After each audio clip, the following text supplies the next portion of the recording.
మనకి బుద్ధి రావాలనే దేవుడు ఏం చేస్తారో తెలుసా?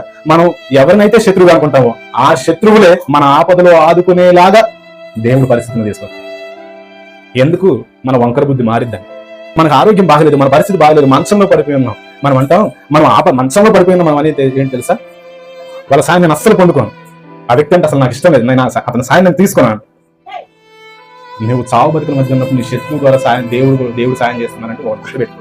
ఆ సాయం కూడా నువ్వు పొందుకోకపోతే నీ ప్రాణానికి నువ్వే చచ్చిపోతావు. అవునా కదా? హాస్పిటల్లో ఉన్నావు, బ్లడ్ ఇవ్వాలి, మీ శత్రువు హాస్పిటల్లో ఉన్నారు, కనపడ్డాడు, నీ శత్రువు దగ్గరకు వచ్చారు, ఏంట్రా అంటే నాకు బ్లడ్ కావాలరా అన్నారు. ఏ గ్రూప్ రా అంటే ఏదో పలానా, ఓ పాజిటివ్, ఏబీ నెగిటివ్, నాది కూడా అదే రాను. వెంటనే మొహమ్మడి తిప్పేసుకొని బెడ్ మీద అవతల పడుతుంది. ఈ సాయం నాకు వద్దని నువ్వు మనసులో కుళ్ళుకుంటా ఉంటే దేవుడు వినరా? కావాలని మనకు బుద్ధి రావాలనే శత్రువుల దగ్గర నుంచి కూడా మనకు సాయం చేసుకోవాలి. అర్థం చేసుకుంటామేమోనండి. ఎందుకు? నిన్ను వల్ల నీ పొరుగు వారిని ప్రేమించు. ఇలాంటి పరిస్థితులు ప్రతి కుటుంబంలో వస్తాయండి. ఇలాంటి